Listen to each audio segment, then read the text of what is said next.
Thank you. माननीय Shri Raghav Chadha. Sir, thank you for giving me an opportunity to speak on this bill. Sir, 22 lakh बच्चे, रोज 18 घंटे की मेहनत, एक 3 घंटे का एग्जाम, लेकिन एक कैमरा फोन, व्हाट्सएप पर एक मैसेज, टेलीग्राम पर एक पीडीएफ, रात 2 बजे पेपर लीक, सब खत्म, स्टूडेंट की सारी मेहनत बर्बाद। Therefore, sir, I rise today to speak wholeheartedly in support of the students of India and to welcome the Public Examination Amendment Bill 2026. Sir, paper leak जैसी सीरियस बीमारी का परमानेंट इलाज करना होगा। जैसे कैंसर का इलाज क्रोसिन खिलाकर नहीं किया जा सकता, ठीक वैसे ही पेपर लीक जैसी प्रॉब्लम का इलाज मीडिया साउंड बाइट से नहीं बल्कि इंस्टीट्यूशनल सॉल्यूशन से होगा, जो आज हमारी सरकार इस बिल के माध्यम से करने जा रही है by introducing India's first ever anti paper leak framework. सबसे पहले मैं नीट के स्टूडेंट्स को कुछ कहना चाहूंगा। आपका गुस्सा जस्टिफाइड है, आपकी पेन रियल है और आपको एग्जामिनेशन सिस्टम से जो कंप्लेंट है वो कंप्लेंट भी जेन्युइन है। Your voice matters. और जब आपने अपनी चिंता व्यक्त करी, अपना दर्द बताया, when you demanded, the honourable prime minister heard that demand, not just as a prime minister but also as a guardian, परिवार के मुखिया की तरह उस बात को सुना। Students demanded, government acted, historic decisions taken, systems changed. Sir, जब एक स्टूडेंट नीट जैसे पब्लिक एग्जाम की प्रिपरेशन करता है तब वो अकेला तैयारी नहीं करता, उसका पूरा परिवार प्रिपरेशन करता है। माँ अपनी छोटी छोटी जरूरतें रोक देती है, घर का बजट कम करती है, पिता फैमिली की सेविंग्स को कोचिंग फीस, रेंट और टेस्ट सीरीज पे खर्च करता है, फैमिलीज को लोन तक लेना पड़ता है और स्टूडेंट खुद कोटा, जयपुर, चंडीगढ़, दिल्ली, पटना जैसे शहरों में जाकर घर से दूर रहता है, दिन में 18-18 घंटे पढ़ता है, रात 2 बजे तक पढ़ाई करता है और फिर अलार्म लगाकर सुबह 5 बजे क्लासेस के लिए उठ जाता है।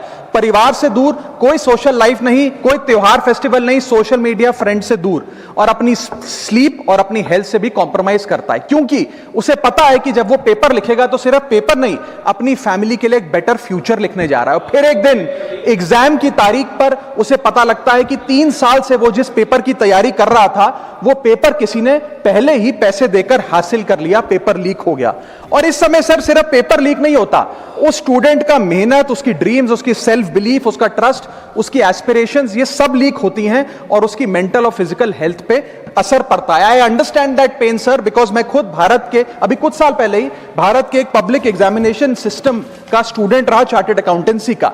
And sir, because I have spent enough time in this house critiquing the government, I have earned the right to say my next sentence with full conviction and sincerity कि जब बात students की आई, when it came to our students and the youth of India, the government heard, the government actioned and the government delivered.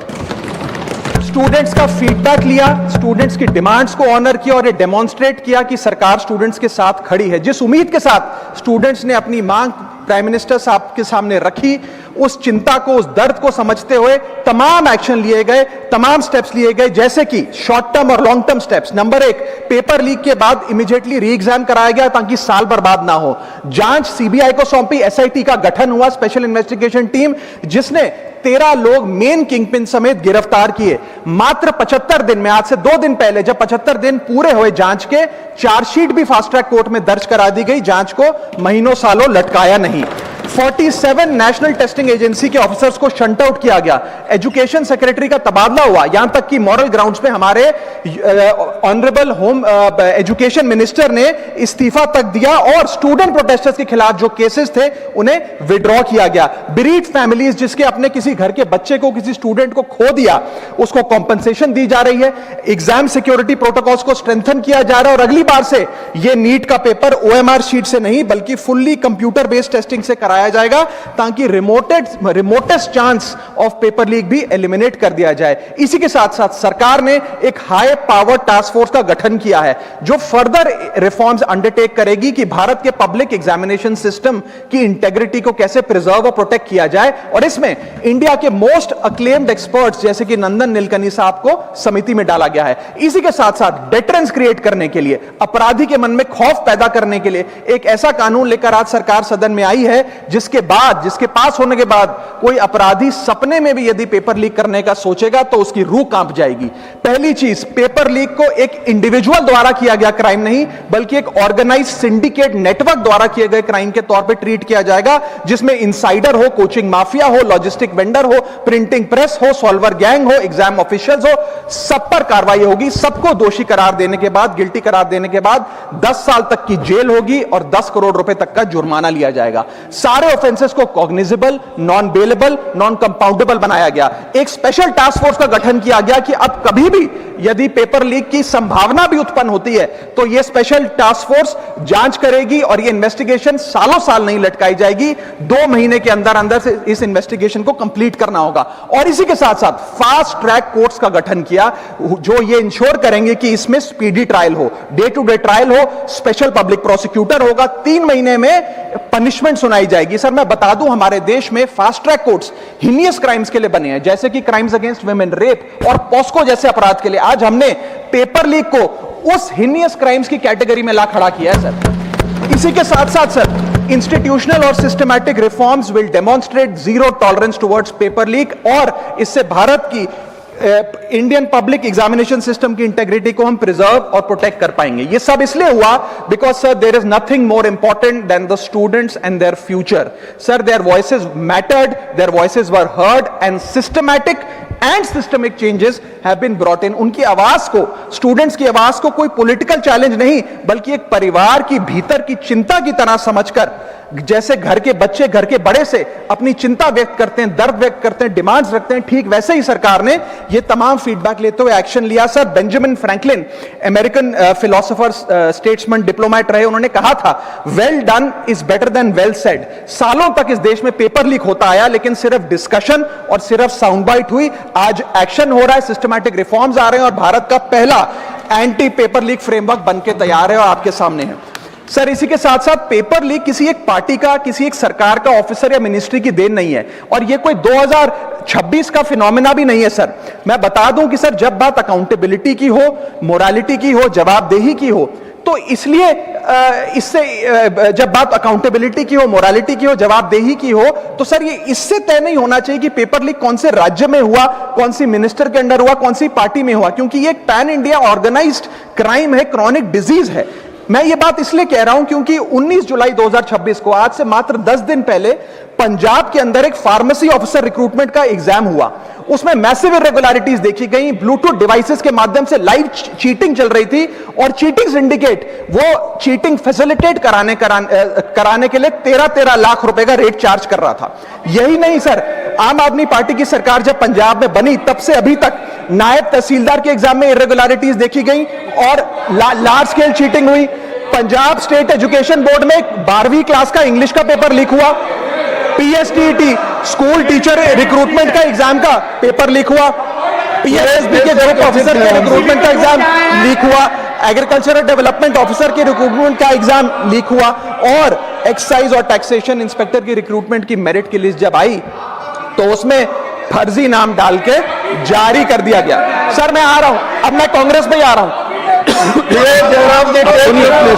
आप कांग्रेस का सुनिए sir, मेरा समय खराब कर रहे हैं। आप बोले। सर जब सर कांग्रेस की कर्नाटक में सरकार है, इसी साल जनवरी 2026 में एसएसएलसी का पेपर हुआ। इसी साल कर्नाटक में कांग्रेस की सरकार के अंडर एसएसएलसी का पेपर हुआ, पेपर लीक हुआ, और वो पेपर ऑनलाइन 200 रुपए में स्टूडेंट्स को बेचा जा रहा था। हिमाचल प्रदेश में HP state selection commission recruitment exam का पेपर कांग्रेस के कार्यकाल में लीक हुआ। अब आप सुनिए सबसे चौंका देने वाली घटना।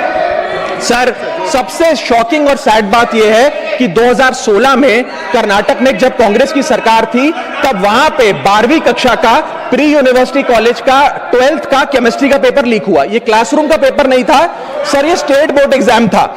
ये स्टेट का एग्जाम जब पेपर लीक हुआ, बच्चे एग्जाम देकर घर आ गए, पता लगा पेपर लीक हो गया, पेपर कैंसिल कर दिया। 20 दिन बाद री एग्जाम कराया गया, री एग्जाम का पेपर भी लीक हो गया, और उसके बाद रात को 3:30 बजे वो पेपर व्हाट्सएप पे घूम रहा था, री एग्जाम को भी कैंसिल करना पड़ा। इसके बाद जब जांच हुई, स्टेट सीआईडी ने जांच करी, तो 3 लोगों को अरेस्ट किया, जिसमें कर्नाटक सरकार के मेडिकल एजुकेशन मिनिस्टर डॉक्टर शरण पाटिल का पीए खुद शामिल था। पीए 10-10 लाख रुपए लेकर पेपर लीक कर रहा था। उसके बाद जब मंत्री जी से पूछा गया कि आप इस्तीफा क्यों नहीं देते, आपकी मॉरल और डायरेक्ट जिम्मेदारी बनती है, आपके दफ्तर का आपका पीए पेपर लीक कर रहा है, आप क्यों नहीं इस्तीफा देते? तो उन्होंने कहा कि there is no question of resigning, अगर कुछ गलत हुआ है तो वो मेरे पीए का पर्सनल मैटर है, उसकी पर्सनल लाइफ है। वहां सर ऑफिस गवर्नमेंट का, डेजिग्नेशन गवर्नमेंट की, एक्सेस गवर्नमेंट का, बट अरेस्ट की बात आई तो पर्सनल लाइफ का मैटर है। और आयरनी देखिए, आज 2026 में कर्नाटक में फिर कांग्रेस की सरकार है और डॉक्टर शरण पाटिल फिर मंत्री हैं और उसी विभाग के मंत्री हैं, मेडिकल एजुकेशन विभाग के मंत्री हैं। ये है स्टैंडर्ड ऑफ अकाउंटेबिलिटी।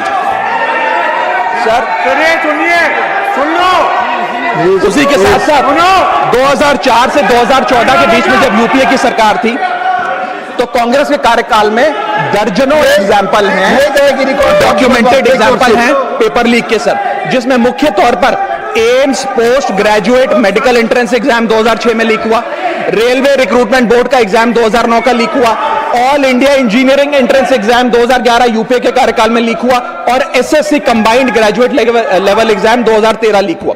सर इस पीरियड में उस समय की यूपीए सरकार ने क्या किया? कोई अकाउंटेबिलिटी एस्टैब्लिश करी, कोई एग्जाम सिक्योरिटी आर्किटेक्चर को ओवरऑल करने के लिए कोई कानून लाए, कोई dedicated anti paper leak law लाए?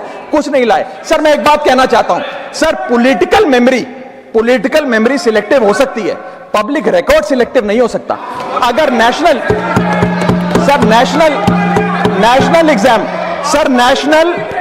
एग्जाम का पेपर लीक अगर नेशनल क्राइसिस है, जो कि है, तो सर ऑपोजिशन रूल्ड स्टेट का पेपर लीक एक लोकल इंसिडेंट कैसे हो सकता है?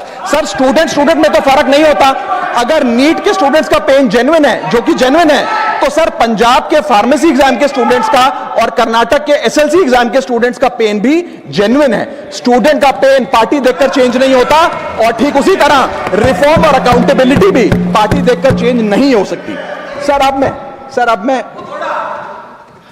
अब मैं स्टूडेंट्स के बारे में कुछ कहना चाहता हूं। सर देयर वॉइस मैटर्स, उनकी मांगे जायज हैं। सर स्टूडेंट्स द्वारा प्रोटेस्ट करना, सवाल पूछना, डिमांड रेस करना, कोर्ट जाना, पीसफुल मार्च निकालना, ये सब उनका संवैधानिक अधिकार है और ये करना भी चाहिए। लेकिन सर स्टूडेंट का प्रोटेस्ट स्टूडेंट का रहे, किसी पॉलिटिकल पार्टी की रैली ना बन जाए, वे अपना माइक किसी को आउटसोर्स ना करे, क्योंकि सर स्टूडेंट की लड़ाई तो एग्जाम सिस्टम को सिक्योर बनाने की है, नेताओं की लड़ाई अपनी सोशल मीडिया रीच बढ़ाने की है। सर जब पॉलिटिकल लीडर्स प्रोटेस्ट के टाइम पर बैरिकेड के आगे स्टूडेंट को भेज खुद कैमरे की सेफ साइड पे रहें, तो उनसे पूछिए कि रिस्क मेरा और रील तुम्हारी, ये पार्टनरशिप कैसी? सर स्टूडेंट का मूवमेंट स्टूडेंट के फ्यूचर के लिए है, किसी फ्लॉप पॉलिटिकल पार्टी के कमबैक के लिए नहीं है सर। और जो पॉलिटिकल पार्टी के अपने खुद के फ्यूचर का आता पता नहीं, वो स्टूडेंट के फ्यूचर की क्या लड़ाई लड़ेगी सर? स्टूडेंट्स को जस्टिस चाहिए, पॉलिटिकल पार्टी को फुटेज। स्टूडेंट को एग्जाम सिक्योर करना है, पॉलिटिकल पार्टी को वायरल क्लिप। स्टूडेंट का सवाल फ्यूचर का है, नेता का कैलकुलेशन अगले इलेक्शन का। इसीलिए मैं ऑपोजिशन पार्टीज को कहना चाहता हूं, don't use students emotion for your political promotion. ये लड़ाई बीजेपी वर्सेस कांग्रेस नहीं है, ये लड़ाई मेरिट वर्सेस माफिया की है, मेहनत वर्सेस सेटिंग की है। और सर एक बात और, सर आज हमारे स्टूडेंट्स पर पढ़ाई का बहुत स्ट्रेस है। हमारे समाज ने, हमारी सोसाइटी ने आज बच्चों का, क्योंकि हम बेस्ट चाहते हैं, अपनी बच्चों से पढ़ाई संबंधित एक्सपेक्टेशन को प्रेशर में बदल दिया है। और ये प्रेशर सर स्कूल से ही शुरू हो जाता है। जब बच्चा 10वीं क्लास का बोर्ड का एग्जाम दे रहा होता है तो बोला जाता है ये क्रिटिकल ईयर है, अच्छे मार्क्स लाने हैं, नहीं तो स्ट्रीम नहीं मिलेगी, पूरा करियर बर्बाद हो जाएगा। 12वीं क्लास में जाता है तो प्रेशर और बढ़ता है, बोला जाता है ये लाइफ का टर्निंग पॉइंट है, आगे की जिंदगी कैसे डिसाइड होगी। जेई, नीट, सीयूईटी, तमाम एंट्रेंस एग्जाम की तैयारी का प्रेशर अलग। और सर जब कॉलेज पहुंचता है तो एक अलग ही लेवल का प्रेशर होता है। उसको बोला जाता है सीजीपीए ठीक रखो वरना प्लेसमेंट नहीं मिलेगी। ये पूरी लाइफ का सवाल है, करियर का सवाल है। हर स्टेज पर प्रेशर का सिलेबस बढ़ता जाता है। और ओवरऑल सर इंडिया में कंपटीशन बहुत फास्ट स्पीड पे बढ़ रहा है, लेकिन उसी के साथ साथ कंपैरिजन भी बहुत फास्ट स्पीड पे बढ़ रहा है। सबसे पहले जब बच्चा स्कूल जाता है तो अपने स्कूलमेट्स, क्लासमेट से कंपैरिजन होता है। कोचिंग सेंटर जाता है तो वहां कोचिंग सेंटर के स्टूडेंट से कंपैरिजन होता है। ऑल इंडिया रैंकर से कंपैरिजन कंपैरिजन होता है, घर आता है तो पड़ोसी और रिश्तेदारों के बच्चों से कंपैरिजन होता है।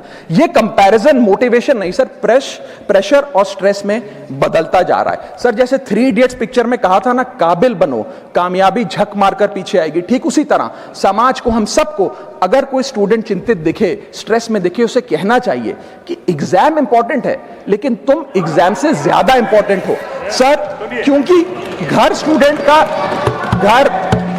स्टूडेंट का सेफ स्पेस होना चाहिए सर, दूसरा एग्जाम सेंटर नहीं। और एक रैंक रिजल्ट डिसाइड कर सकती है बच्चे का, उसका फ्यूचर नहीं, वैल्यू नहीं, उसकी पूरी जिंदगी नहीं। और अंत में sir, I just take 1 more minute sir, अंत में मैं अपने वेल विशर्स को भी कुछ कहना चाहूंगा जो पिछले कुछ समय से मुझे कह रहे थे कि राघव आप नीट के इशू पर कब बोलोगे, आपको हम सुनना चाहते हैं। मैं बड़ी हम्बली कहना चाहता हूं सर, जब मैं ऑपोजिशन में बैठता था तब सवाल मेरा हथियार था, आज मैं ट्रेजरी बेंचेस पर बैठता हूं, आज सोल्यूशन मेरी जिम्मेदारी है। मैं भी रोज कैमरे के सामने आकर साउंड बाइट दे सकता था, लेकिन मुझे हेडलाइन नहीं सर, मुझे आउटकम चाहिए। और जब मैं ऑपोजिशन में था तब मेरा काम इशू रेस करना और सवाल उठाना था, और पूरा सदन और आप जानते हैं मैंने वो काम पूरी ईमानदारी से किया। लेकिन आज मेरा रोल कैमरा के सामने अटेंडेंस लगाने का नहीं है, मेरा role is my focus is to fix the system.